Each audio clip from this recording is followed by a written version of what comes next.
Alrighty, welcome everyone. I'm Teeaboo and I am here this Monday afternoon for more Ginga Eiyuu Densetsu. This is week 2 of doing these weekly. Yay. Last time on Ginga, we watched episode 83. This time we will attempt to do at least 84. That's the barest minimum that I'm gonna do. And I think if nothing goes wrong, we'll do 2.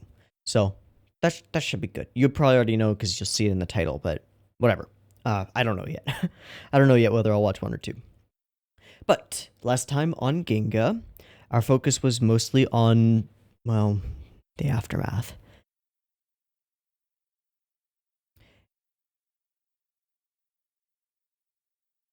Entirely on the aftermath. Mostly on the pragmatic elements of the aftermath. I think that there was enough time dedicated to mourning and showing characters dealing with this really tragic event to make it sink in, and it was definitely an emotional episode, but there was also a lot of pragmatic, real world, we got to figure out what to do next stuff. So at present, we have Frederica serving as the political head of the, I don't know what they're calling themselves at this point. We'll see. And then Julian serving as the military head, which is just right as far as I'm concerned. He went through some stages of like reluctance to step into those shoes, stuff like that, but was eventually urged on by Greenhill herself to go ahead and take position. And in the very last scene, we see him talking to the political leaders of El Fácil and basically not taking any shit from them, sort of stepping into that role for real. I cannot wait to see Julian grow and develop into this person that he's going to be. I am confident in him and his abilities. We'll have to see who he becomes and how he becomes that person. Now, as far as this episode, last episode was completely focused on I'm going to keep calling it the Alliance side, even though that's not really accurate anymore, but it was entirely focused on that side of things, and we got no inkling of what's going on in the Empire at all. So I'm expecting, kind of hoping, that we turn our attention there, because I don't know how Reinhardt is going to react. I have a couple of theories about how he's going to react. I've said before a couple of times that if somebody takes Reinhardt's prey from him, he's going to not react very well. He's not going to be very happy about that. But we'll have to see. We'll have to see. I'm kind of expecting a moment for Reinhardt, a sequence or a scene almost akin to those scenes that we've had with Kircheis shortly after his death, where Reinhardt sort of realizes how much this rival in Yang maybe meant to him, but maybe not. Maybe we don't get that at all. I don't know. We're gonna have to just push the button and find out, eh? So yeah, let's do that. I have episode 84 up and ready to go. It is at 0 seconds. There will be a picture-in-picture version of this reaction video in the description. Time-based version up on YouTube if you want to sync up with your own version of Legend of Galactic Heroes. That'll work. And if you do want to do that, get it ready because that beep beep timer at the beginning to sync up with is going right here.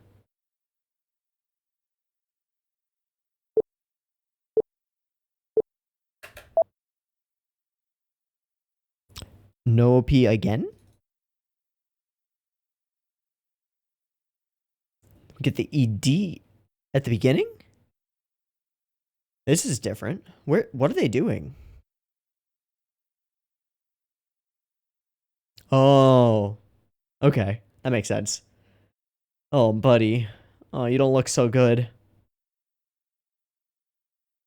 Looks like it.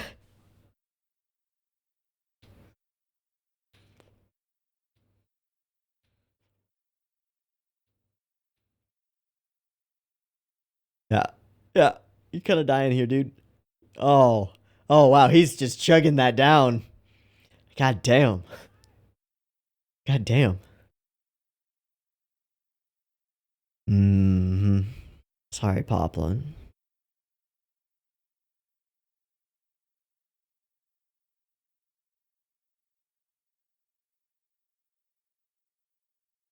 All right, buddy. Let's have a nice little nap. A little nappy poo. Oh, let's not grab the new bottle. Yeah, let's just let that go.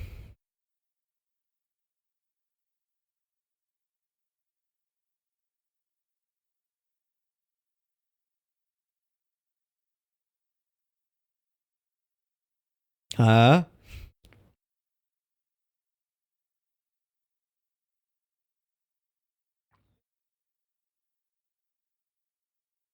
Get it together, buddy.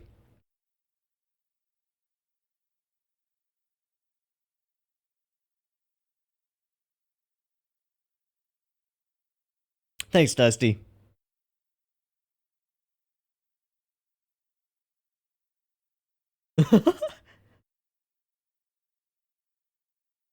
Yep.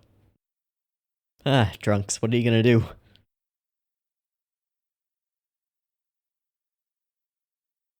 Hey, looking better.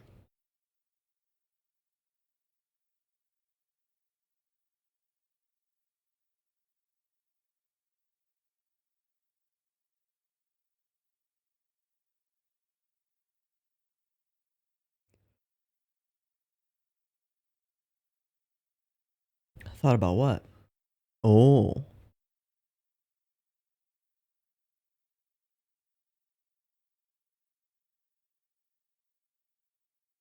Hmm.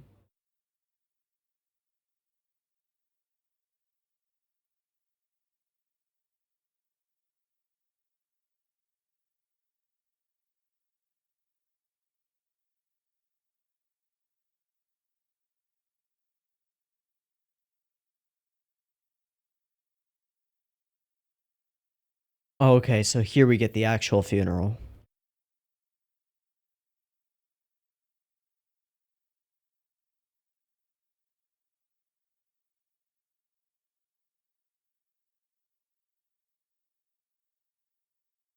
Whoa, whoa, whoa.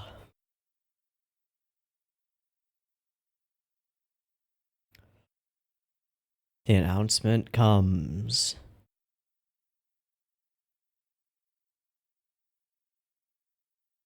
All right, here we go.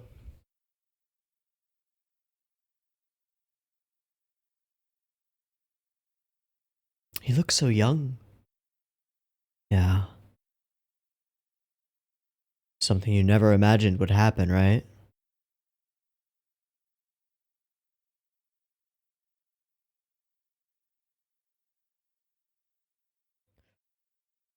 Sorry, dude. Truth is the truth.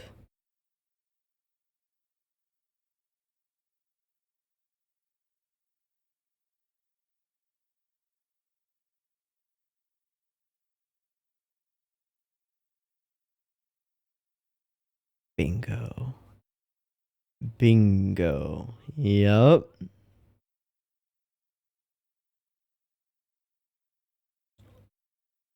And you will never defeat him. Never.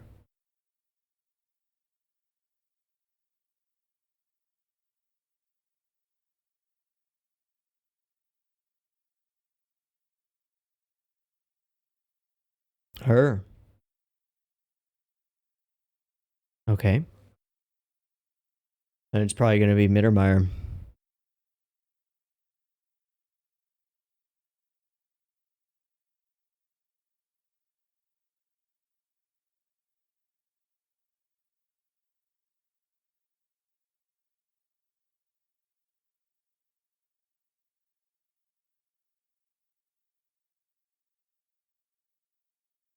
Doesn't Mueller have like a grudge?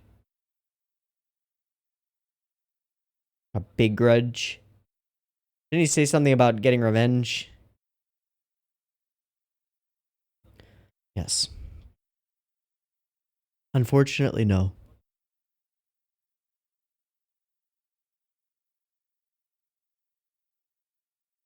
The fear of the great Yang Wenli lives on.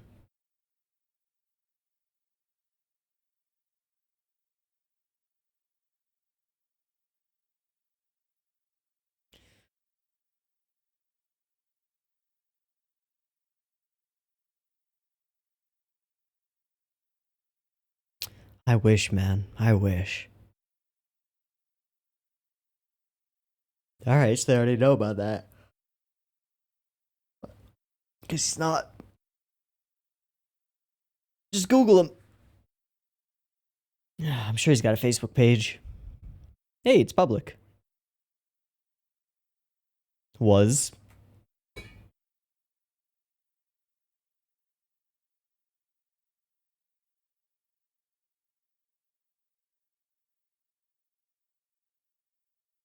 We'll see. We'll see.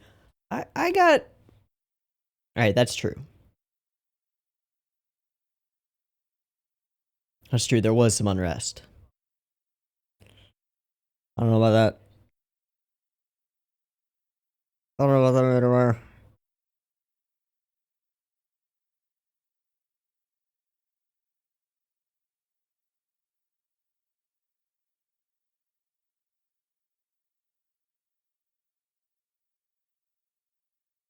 Hmm.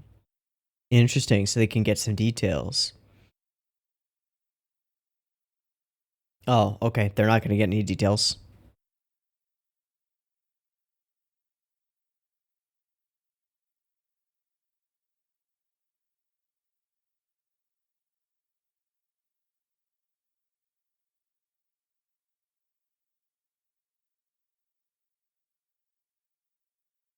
Wow. All terrorists? That's nuts.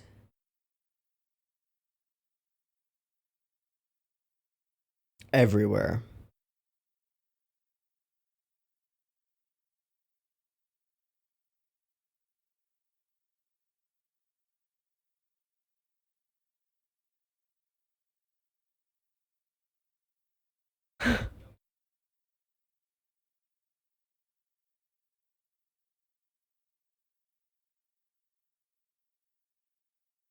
It's a little much even for Oberstein. Black beer.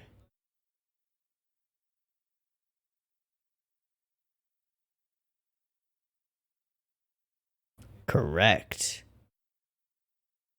In fact, it might actually serve as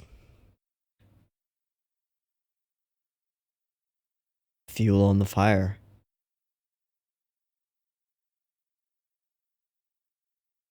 Okay.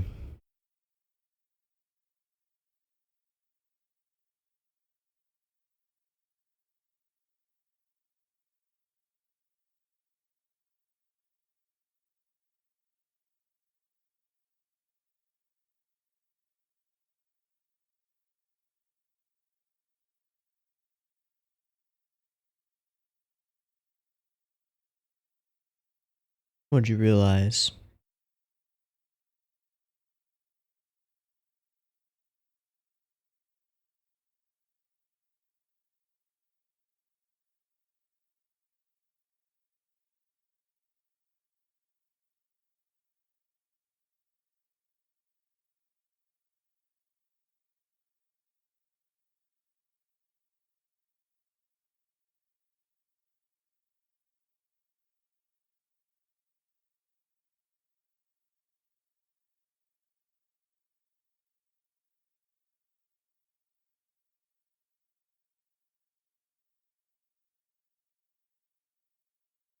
Hmm. It's very reasonable from Roy and Tull. If.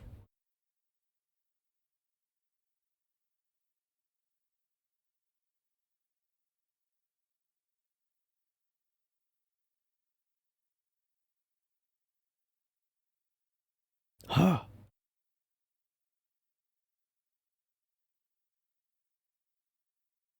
Oh yeah, what happened with that?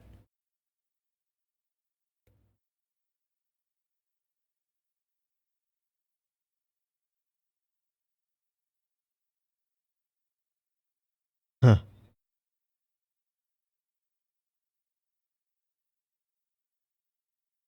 Ah.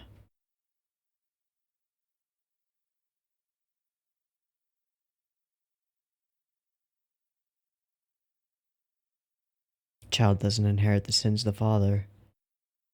Oh.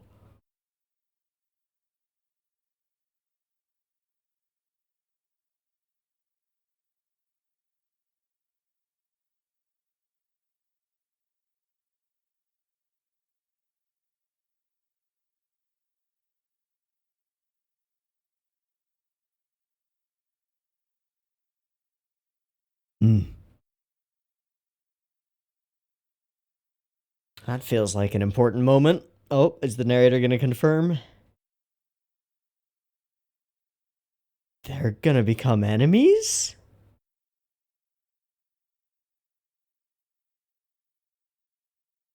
Alright.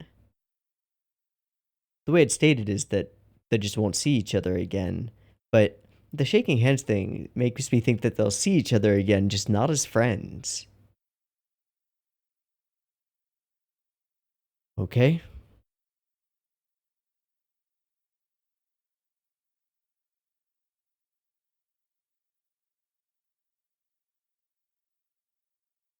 Right. It's just the respect.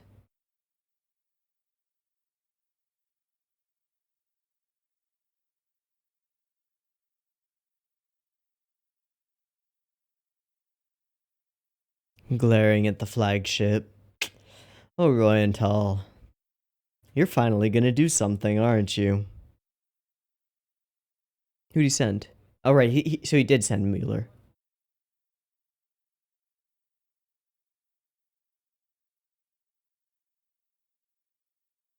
Probably.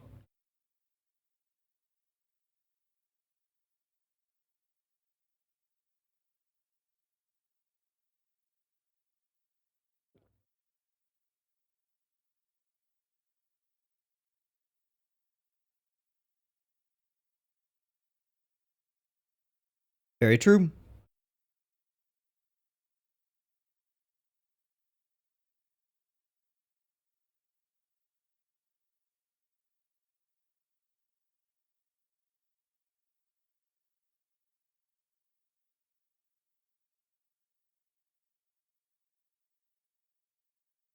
Hmm.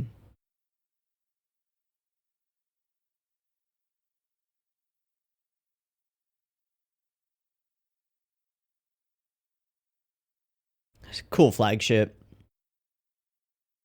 For Iron Shield. He is Iron Shield Mueller, right? Pretty sure.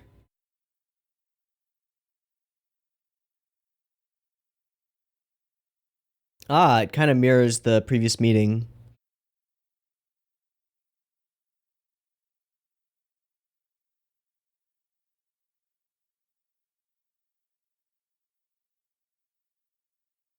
Damn. It looks like he's still alive. Like he'll just wake up.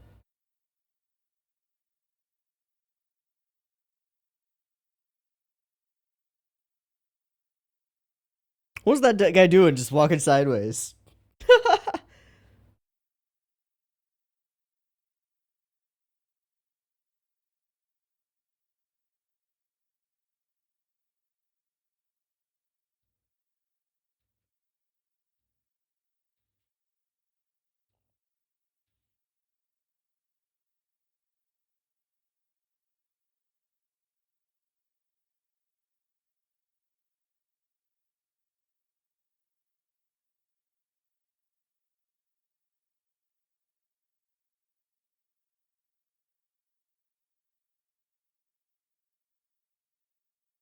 Ha ha ha ha ha ha.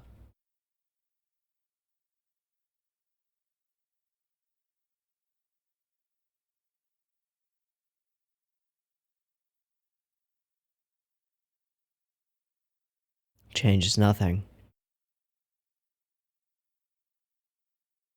And he respects it. Damn.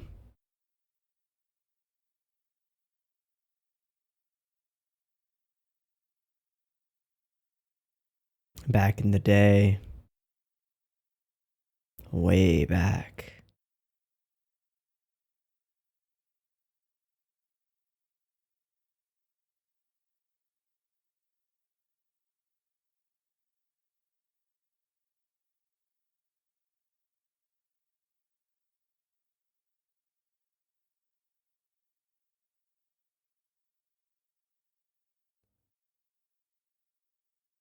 Take them in.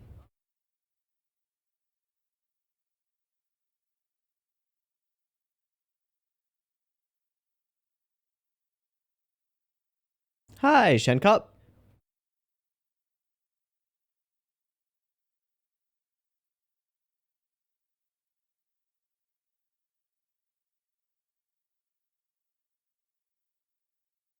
All right, fair enough.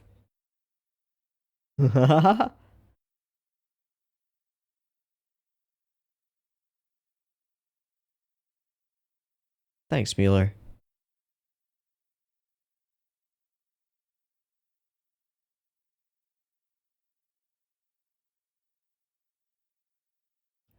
Want to give you information about Easterlund?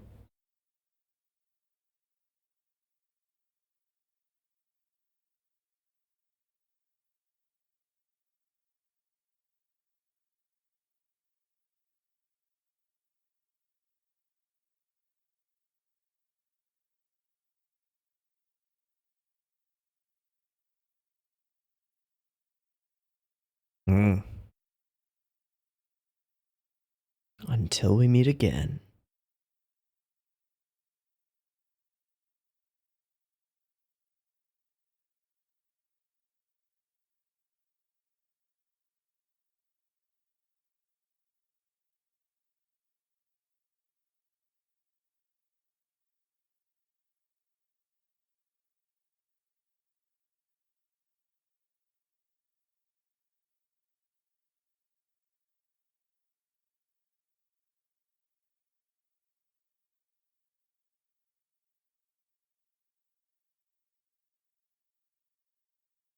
Yeah, he would have been really useful. Yeah. But he needs her elsewhere.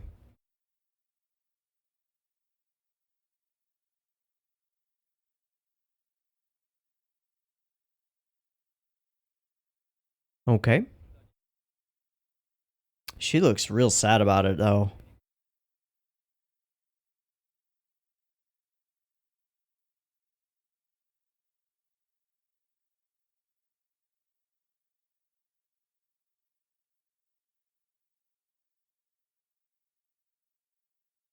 Maybe you should do that.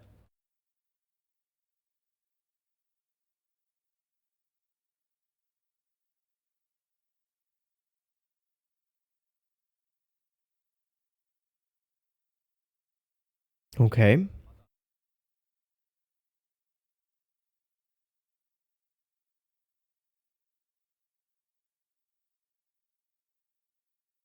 Hmm.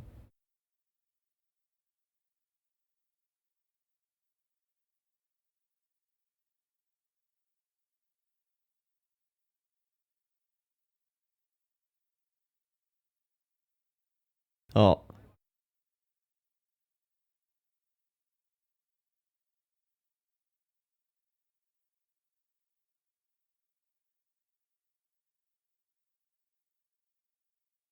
He's a little off. A little off. Snapping at Emil like that.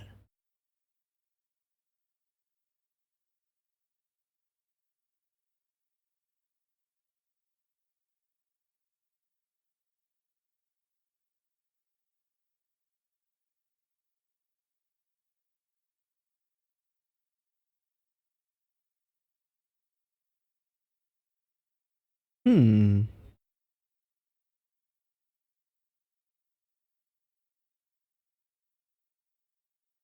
Yeah, who's this woman?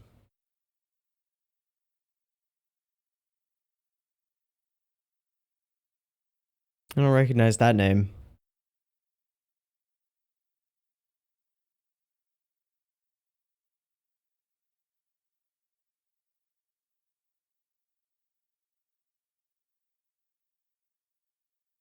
All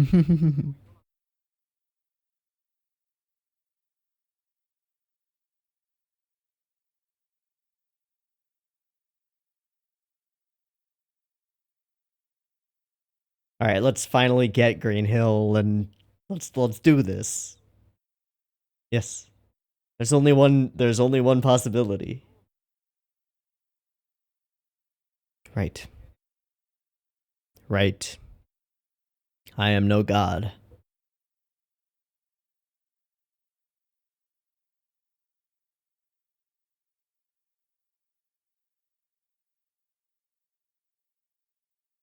That's been his way all along, yeah.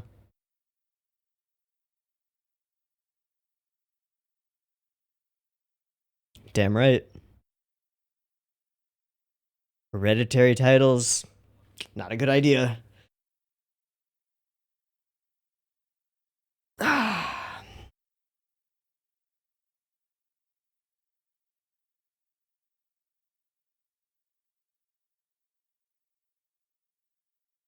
All right, it's happening. He's finally got control of his own little plot of land. Yeah.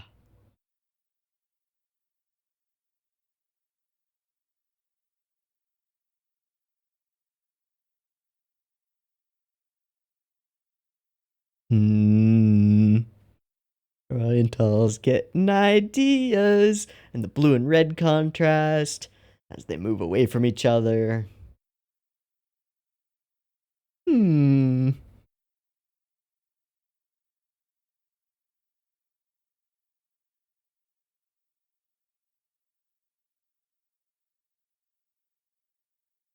Hmm. An enemy.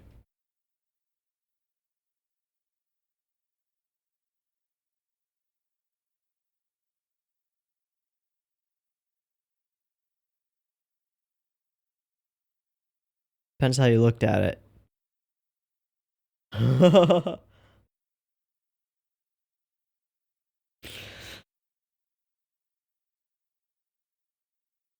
Yeah, one can hope, but.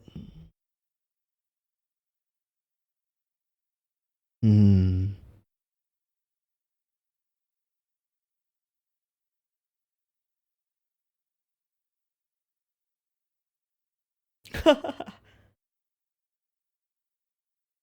All right, man.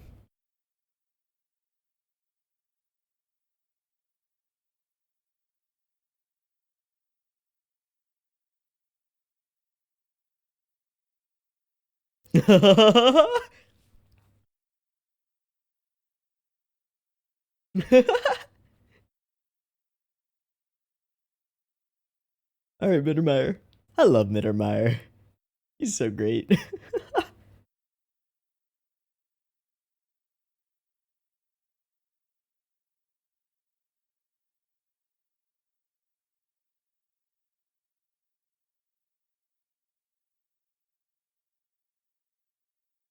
I don't think so. Not after some of those lines from the last episode.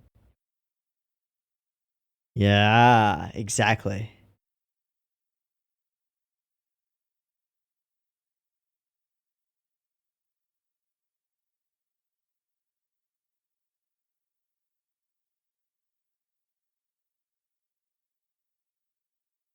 Right. Ah, those who would use Easterlund themselves as a pawn.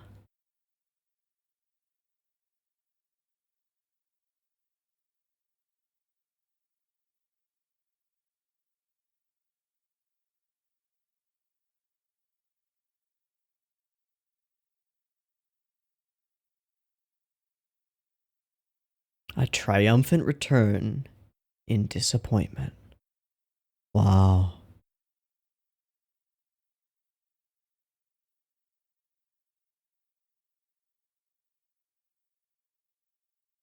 Oh my god, we bring back across the. Oh! This is one of my favorites. I wonder if this signifies that there will be like a new OP. I don't actually know where the season swap is, where the changeover is.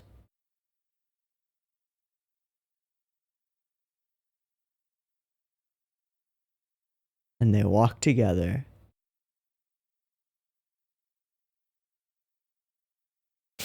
Oh.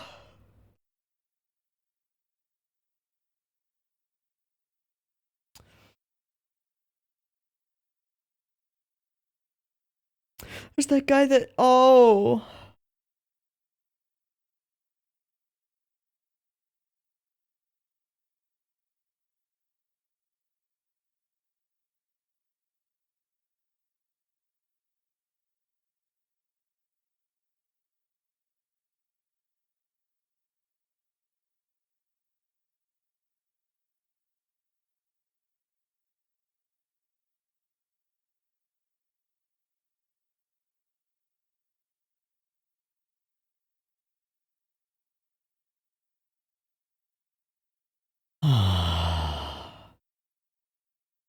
No. No preview. Bad, bad. All right, great episode. We did exactly what I was kind of hoping for, which is we turned our focus to the other side of the conflict. Now we did spend some time touching on things at Iserlohn, handling Poplin in his drunken stupor.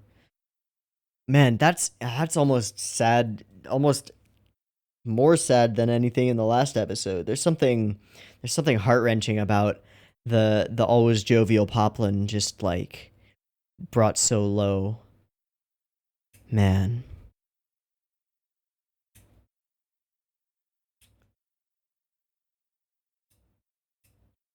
This musing is an interesting one.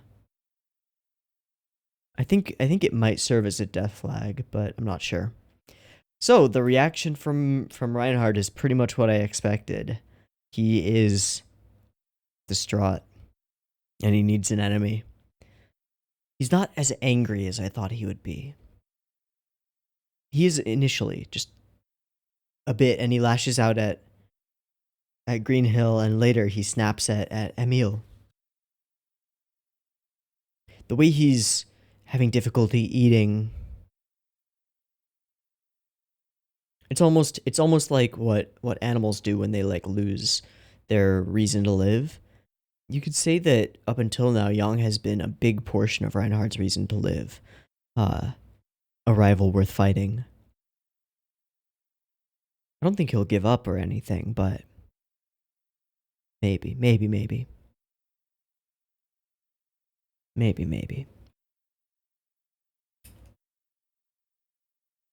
So they send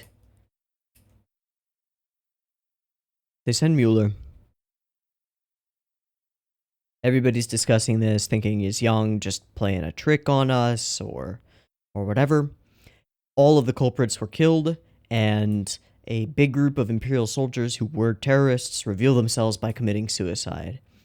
We get our two golden boys back talking together, and then a very ominous narrator thing. This will be the last time they shake hands. So I've been saying for a long time, I suspect that Royenthal will attempt mutiny against Reinhardt.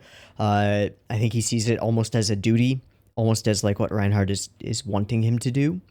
But whatever justification he comes up with, he is finally in a position to start maneuvering in that direction, being given essentially complete control over a large tract of space, fleet, power, lots of stuff. He finally has the chance to get a little inflated up here and try something that might not end so well for him. Or it might end really well for him, but not for the galaxy. Because I think we can all agree that Royenthal is not the kind of ruler you really want in charge. And I think he knows it too, but he's compelled to seek that power anyway. He's an interesting character study for sure. So, he has a son, and is worried about being betrayed by that son because he betrayed his father, right? Interesting. So we send Mueller, have a little conversation, have a moment, chat with Julian. He asks him, if you want to submit to Reinhardt, you could just let me know and I'll pass it on. And Julian goes, look, if your leader died, would you stop following the Empire? Would you switch sides? Because I don't think you would. And he's like, you know what? Good point. My bad for asking. I guess I gotta get out of here. So this little section of letting the people leave, and I assume that's the people leaving with Murai, letting them leave, letting them take resources with them, it demonstrates a character of Julian a little bit. And it demonstrates it to Mueller, so he might report back on that. I don't know if it'll have much importance, though. We'll see.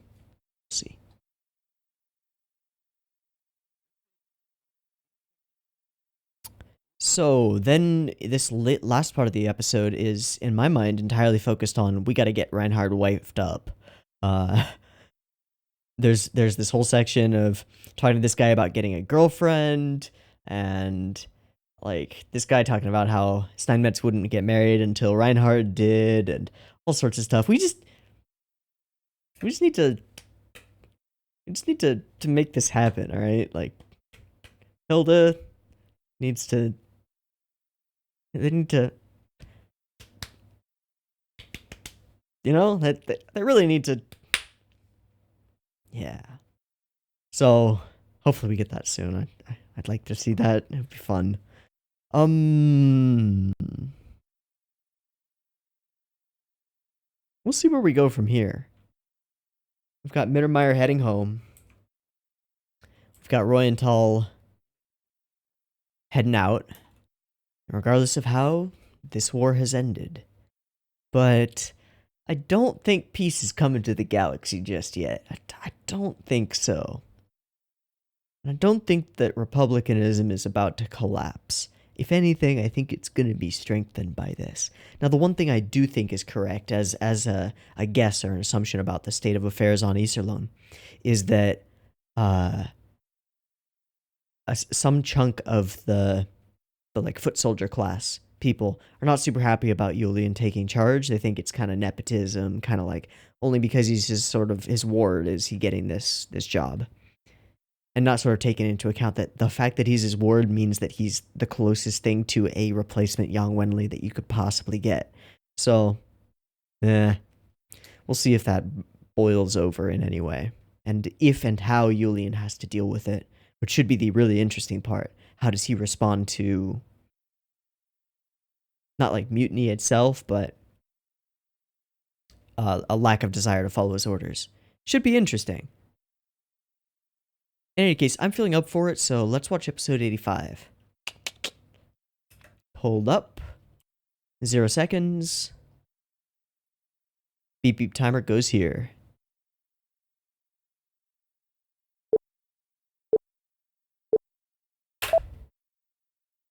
And we keep doing this no OP stuff. So we'll get the ED playing it. Or it'll be here.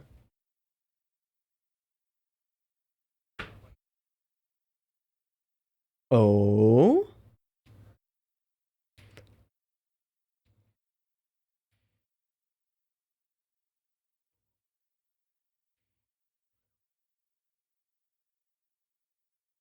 Just disappeared? Just vanished?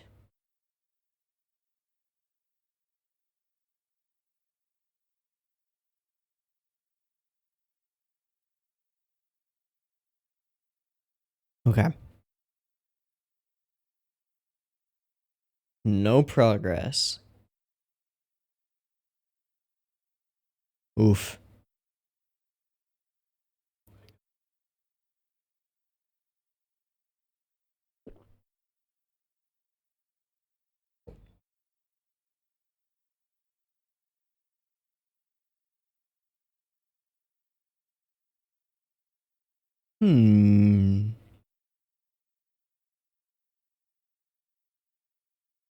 Born innocent.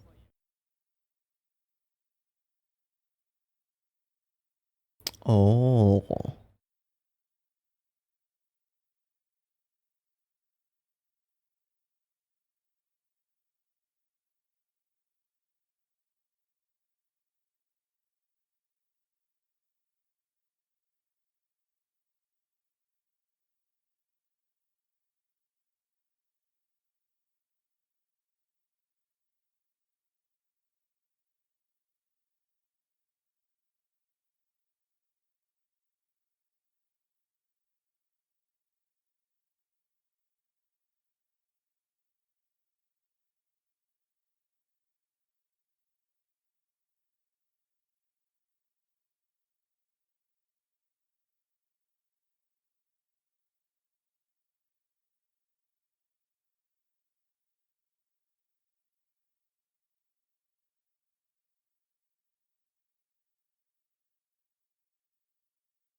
Was he now?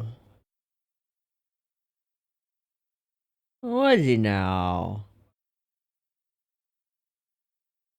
Was he now?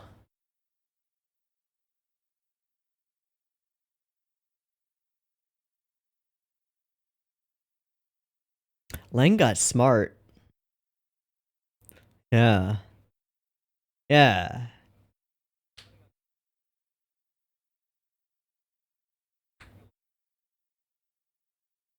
Anonymously. Yo, what? We're like making Lang a person now. The fuck? Oh man. Hell of a funeral.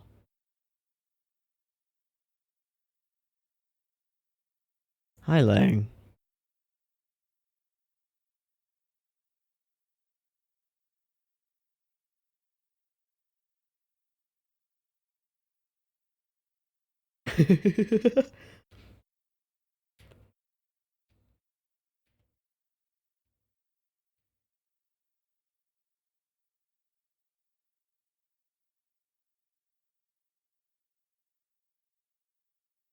Again, we're talking about marriage and relationships, are we?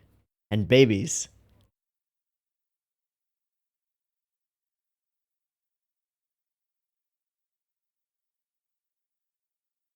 Nope. Hmm.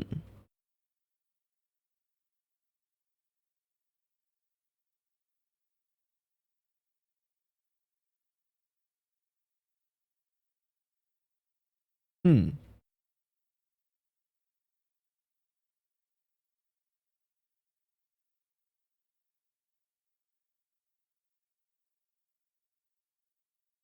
A little private gathering. Hmm. No funeral for him, but raise a glass.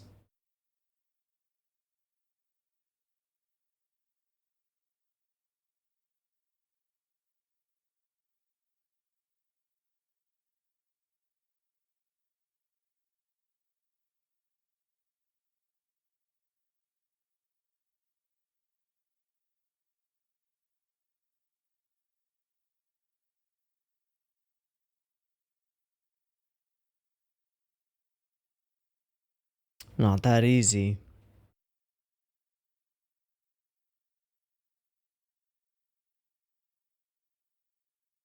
All right, bud.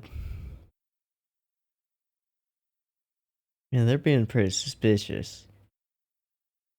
Well, or they say they did.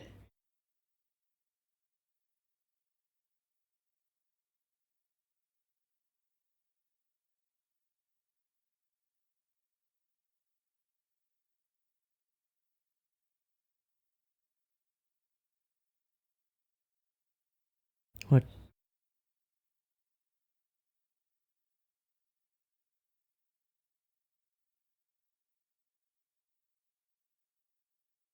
I'm sorry, I'm kind of in shock right now. Because I did not expect that. Hi, Rubinsky.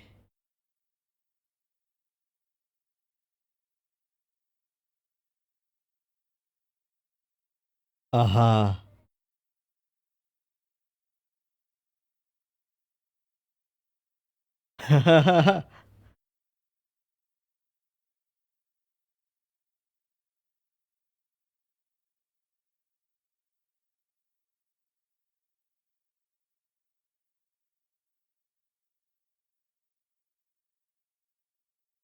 Mm-hmm.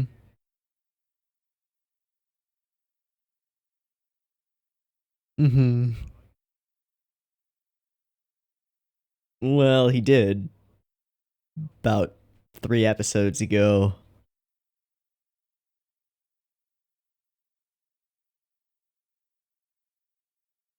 Hmm.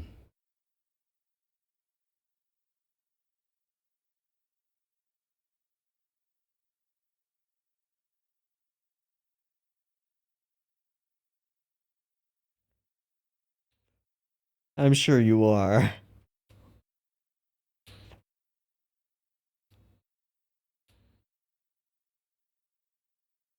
So he helped him out. Yeah, but you didn't have proof, did you?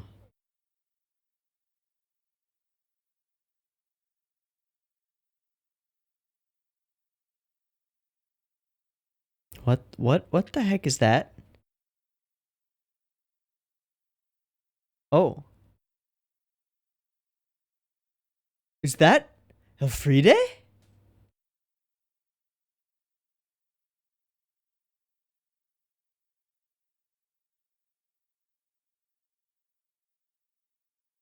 Ah.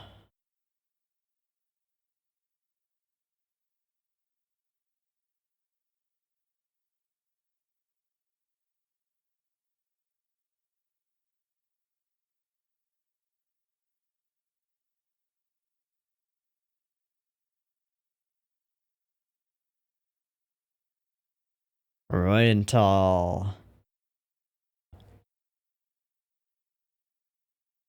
It's true. What color are the baby's eyes?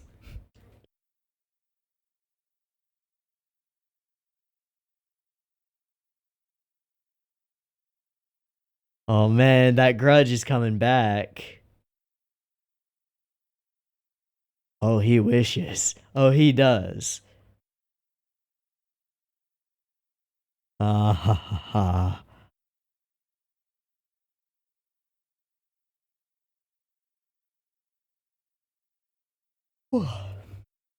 Wowie zowie.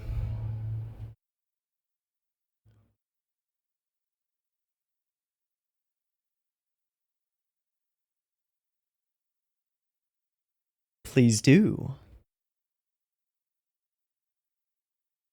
All right, we don't get to hear it. Oh, that's nuts. All right.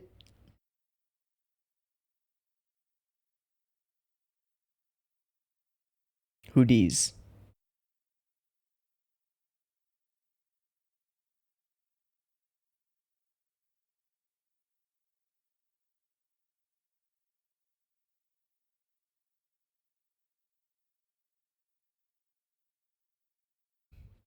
It's not true at all.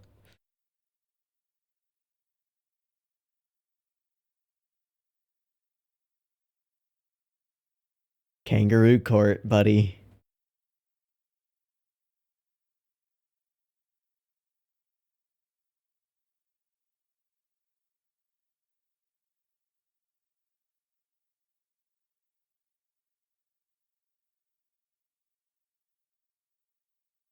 Committed suicide? That didn't look like a suicide. That looked like a hit.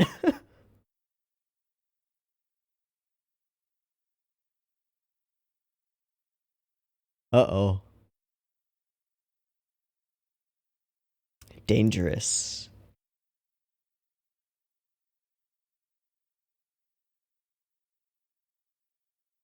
Mm-hmm. And trap Voltic, then kill him in prison. Yeah, if you could do it to me, why not him?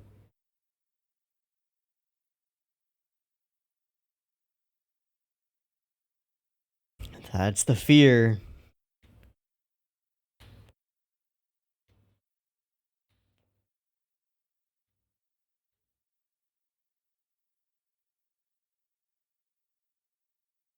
Lutz said he was getting married soon, right?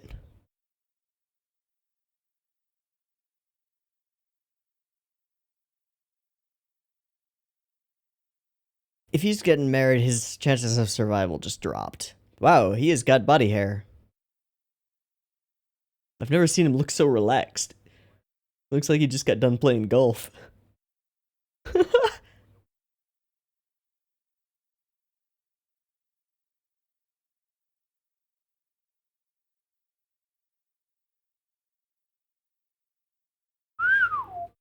Nice dress, lady.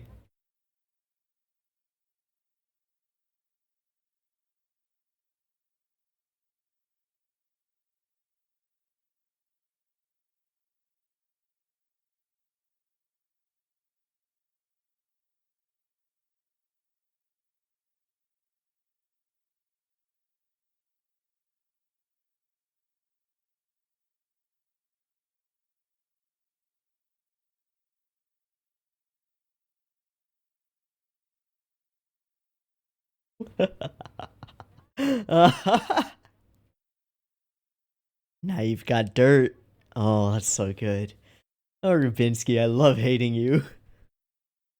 I want to know more about her. I want to know who she is, what she's about, you know?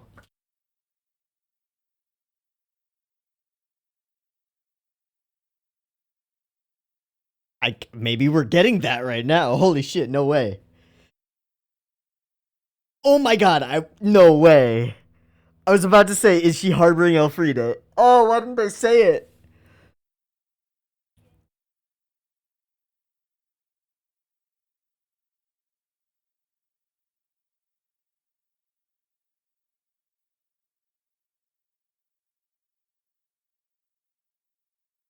But they can destroy their reputations. Oh. Oh.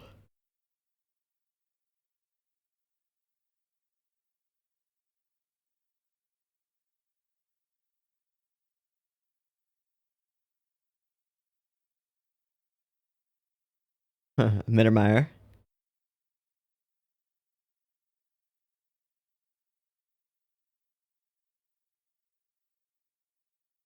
Will we see the baby's eyes?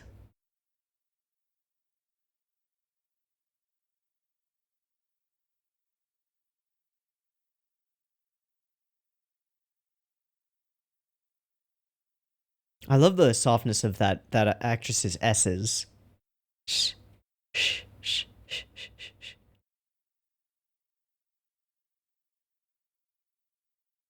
shh. Show it. It's very careful.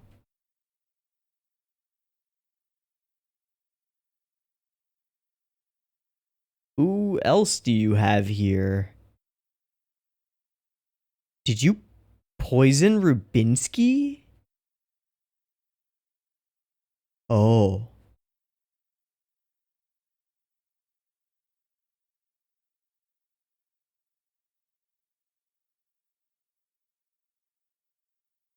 That's a lot of pills, dude.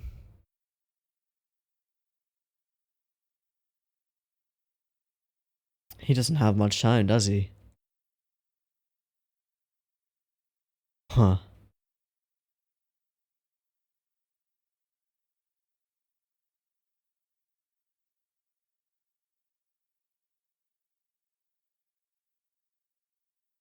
Hmm.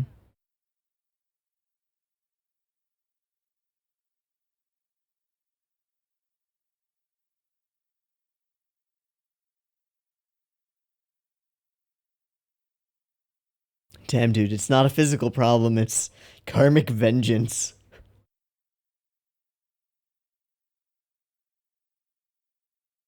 Eh.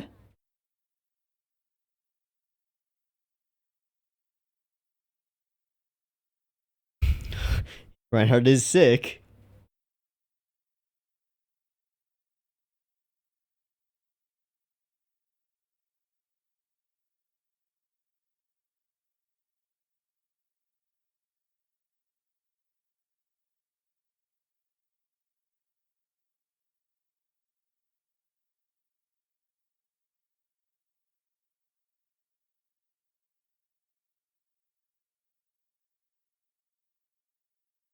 Oh, I thought we already did that.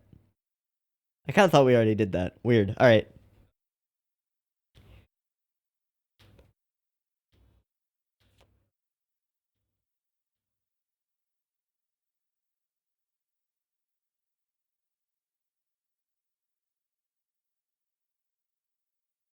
Hey.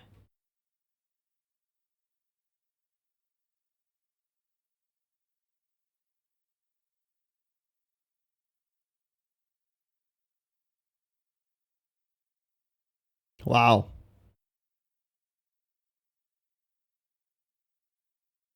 That's Ava? Yeah. Hi.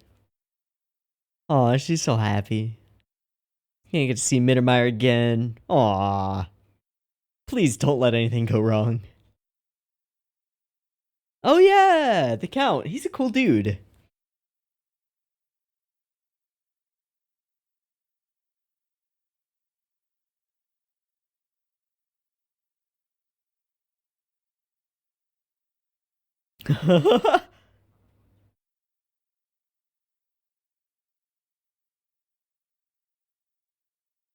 Stick to your lane. Don't talk about my sister. Hmm.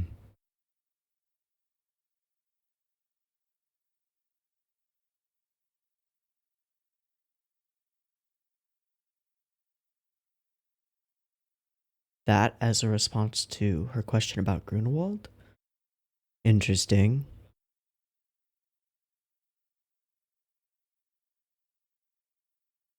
All right, what have we got? Uh, ah. Oh no. Oh, that's bad. Uh-uh. I don't like that at all. Ah, that's true. That's true, actually. I like that a lot.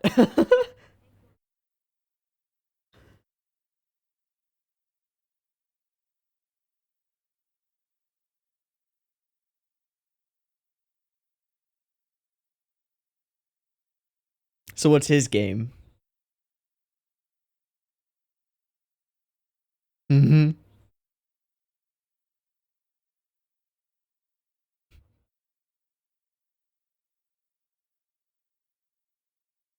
Darn.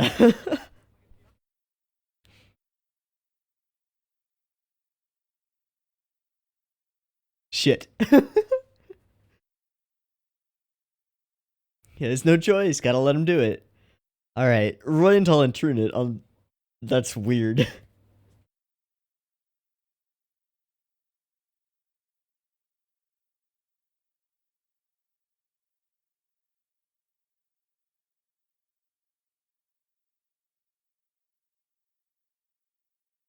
Yeah. Probably.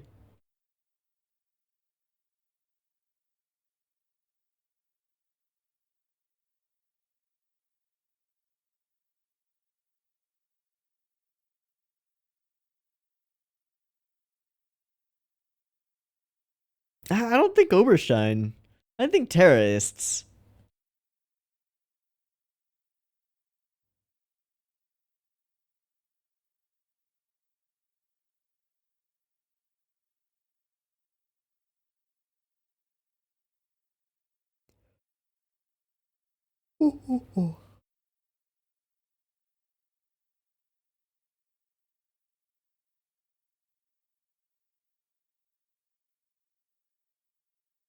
Fuck shredders.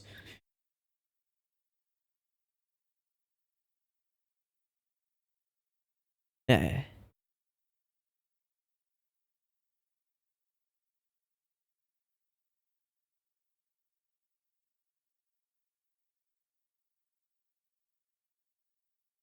Seems likely. Man, we haven't really talked with Oberstein for a while.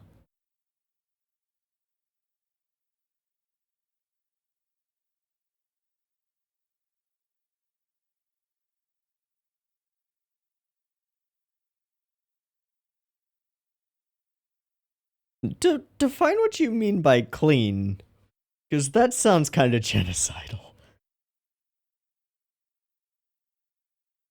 Ah, so he is interested in using Trunit for something. What you scheming, buddy?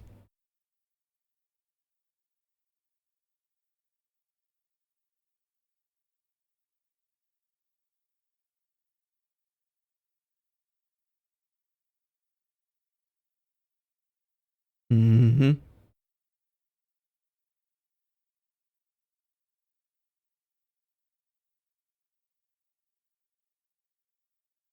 That's a scary thought.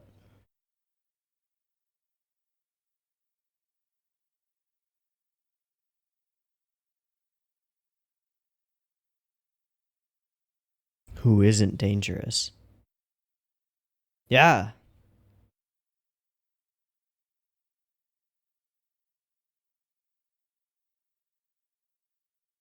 that is kind of the magic of Oberstein's character. He's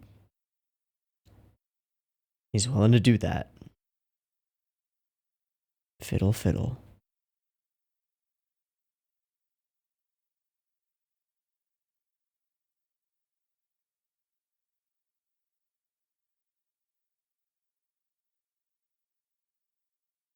I wonder if he will ever return alive.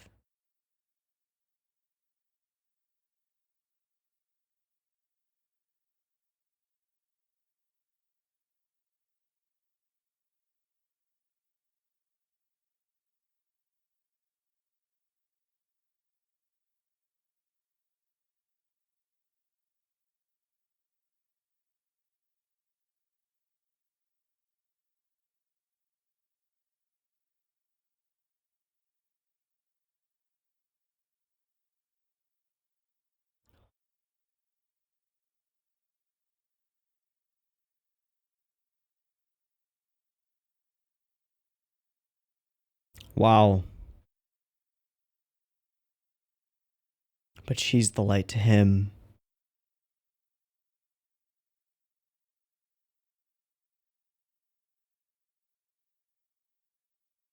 Wow.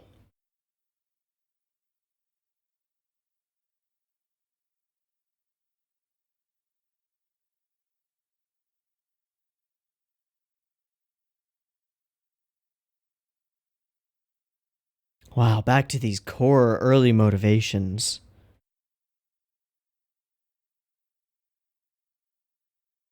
Haha, close the lid on it. Great.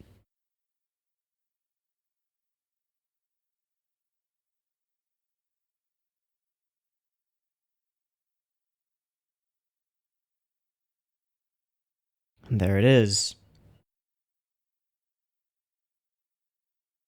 Ah, it's the standard one. Okay.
Another great episode.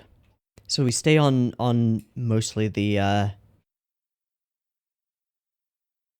Imperial side, musing about the absurdity of divine laws, multiple references to those people who can and cannot have children, and sort of the absurdity of what comes from that. Mittermeier, who's in a loving relationship with his wife, hasn't been able to have a kid for 8 years, despite trying. Royenthal, in a not-so-loving relationship with Elfriede, has a kid with her without intending to. Such is fate. Sometimes awful. So, then we get this really interesting thing where we follow Lang as he does nice things. Huh? So my immediate suspicion was that because we go like immediately from uh we haven't been able to figure out who the culprit in the bombing murder is to ba-boom, hey, look, Lang figured out who the culprit in the bombing murder is. And I'm just going, did he though? I got the feeling at this point that he had faked it. Now we learn later that that's not the case. He just got help from elsewhere, from a very interesting third party. So we've got this moment where Lutz mentions that he wants to get married, but maybe has to put it off because mourning, which to me just serves to increase the likelihood that Lutz dies. It's just a death flag. I'm sorry. I hope it's not, but that's what it seems to serve to do. We get this lovely little moment where Mittermeier raises a toast to all of the fallen, including Young. Yeah, so now terrorism is on everyone's mind. Lots of people. Sorry, terrorism is on everyone's mind. And terrorism is very much on his mind. Yeah, can we count on Lang? Maybe not. And they still haven't located Rubinsky. So we can't trust them. And then cut to... Oh, look! Lang meets with Rubinsky. I wonder why you haven't been able to locate him. So this put me in a state of shock because, like, holy shit, Rubinsky's doing stuff. That's crazy.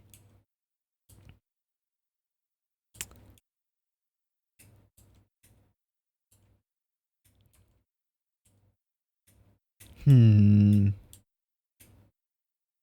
profoundly ashamed of myself. Yeah, I did that for you. We cannot prosecute someone for a crime without sufficient evidence, yeah.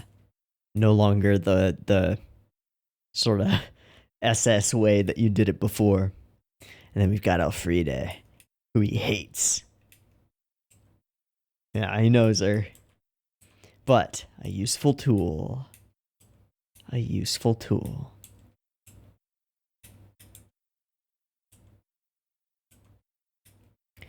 Getting Royenthal to commit a crime of high treason. Ooh, buddy. So there's going to be a lot more at play than just Royenthal's ambition. Should be interesting. And now we've saddled Trunit to him, just like attached him on to the Royenthal train. I mean, that's just a recipe for disaster. You put Trunit into a political organization, things are going to go wrong. Especially when it happens to be ruling the former Alliance territories, which he is responsible for the former part of. I don't give him much time to survive in that position. I mean, somebody's gonna try and kill him. I would. Fuck Chub Trunit. Fuck him. All right. So we get this great conversation here. I'll do my best. And we'll trade. Yep. But I won't take your promise. I'll present you with my first proposal, and then we just sort of fade out. I guess that first proposal was Baltic.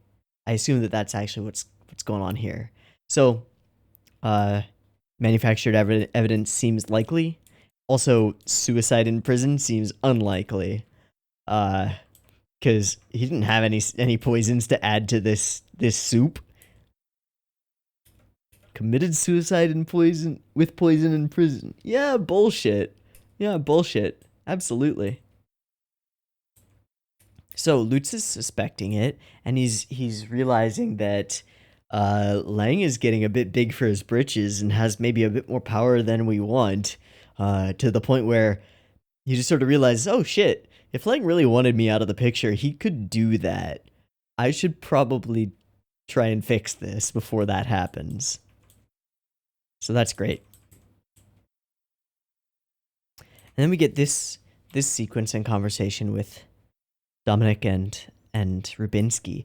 And all right, I want to talk about something regarding Dominic, because she's been an interesting character so far. I've never really addressed her and her position as a character and what she's all about.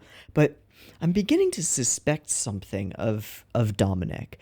She's portrayed, up until this point, and even including this point, she's portrayed always with Rubinsky, and usually it's Rubinsky doing the talking and Dominic listening. And I had a thought during this episode, like, the way that Dominic gets the pills for him, the way that she knows so much, the way that he trusts her seemingly unconditionally, and she doesn't necessarily give that trust back to him. Like, she hasn't really demonstrated that. It makes me think that Rubinsky thinks that he has Dominic in his pocket, and I think it's the other way around.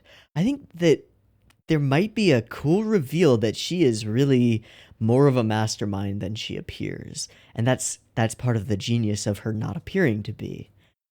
There's something about her that's so confident in her own skin, and it's demonstrated also in, like, the way she dresses and the way she acts. Like, she uses her body, her femininity, her sexuality. And there's one scene, it's when she walks away. It's when she walks out of the room here.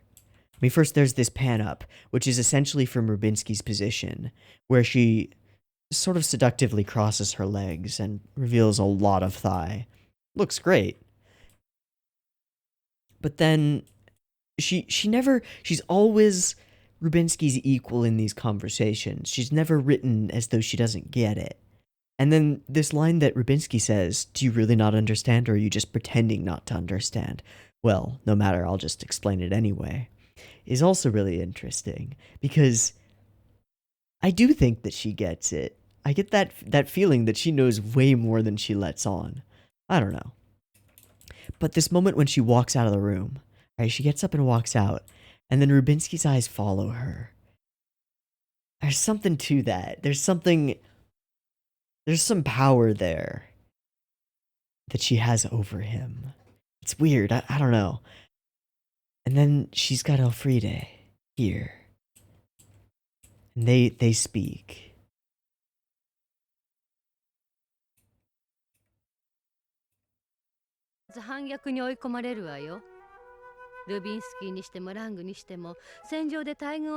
There's a good one.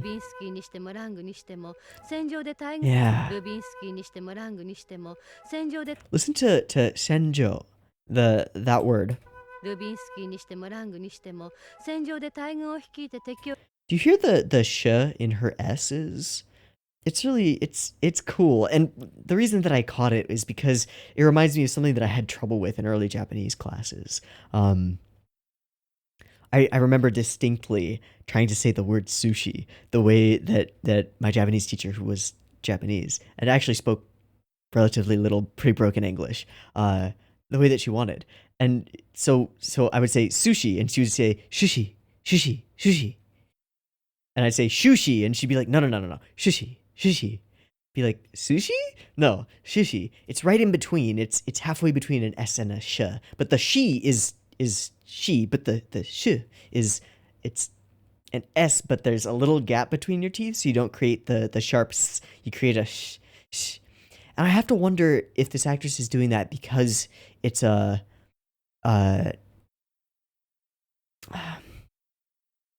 it's a somewhat more formal way of enunciating, I guess. That's the way I see it, at least. Or if it's her voice acting training, because you don't want sibilants in your audio. Like, whenever I do a recording, I take the audio that I record and I bring it into Audacity. I have to run a bunch of shit on it because, like, I have a very sibilant S.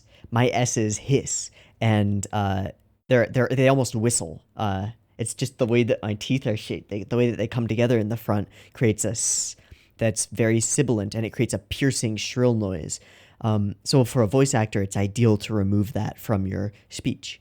And so if you can, if you can make the sound of an S without that hiss coming in, that's really ideal, because then there's less processing that needs to be done on the audio, which means a cleaner audio file, which means better results. So I wonder if it's training or tradition. Just a weird thing that I thought of. But I'm most interested in this idea that I have of Dominica's knowing more than she lets on. It's interesting. And then that Rubinsky shows weakness in front of her.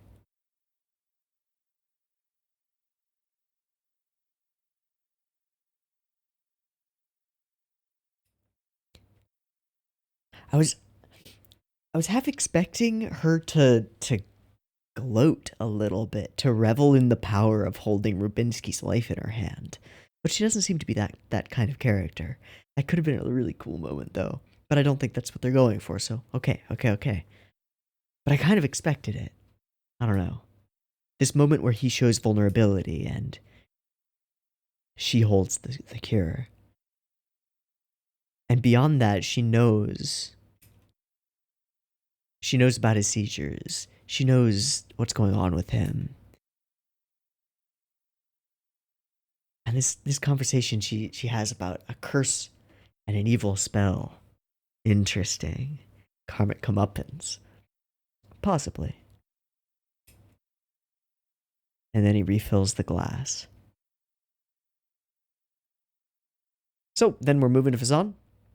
It's pretty cool.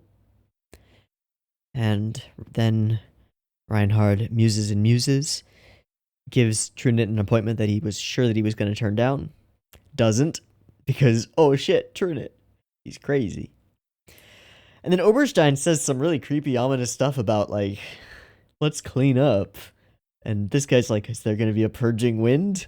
Sounds bad. That sounds like a lot of death.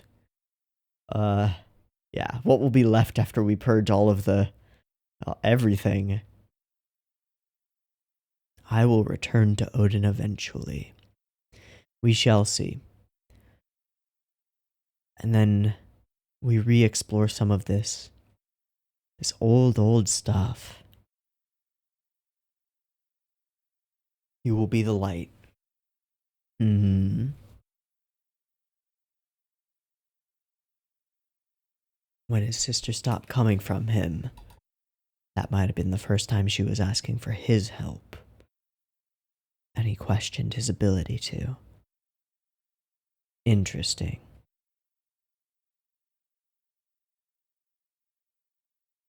So, the capital moves to Fazan. Royenthal moves to the former alliance, Neuland. Trunit is now attached to him. Lang is scheming with Rubinsky. Rubinsky is double plotting. Dominic might be doing something else. There's an Elfrida plot, which will come into play somehow against Royenthal. Oh, things are kicking into gear. This feels good. All right. Cool stuff. We'll see what happens next. But for now, I think I'm going to wrap it up. So, I've been Teeaboo. This has been Ginga Eiyuu Densetsu, episodes 84 and 85, I want to say. Yes. 84 and 85. I hope you've enjoyed these two as much as I have. And as always, I hope to catch you next week in the next one. Peace.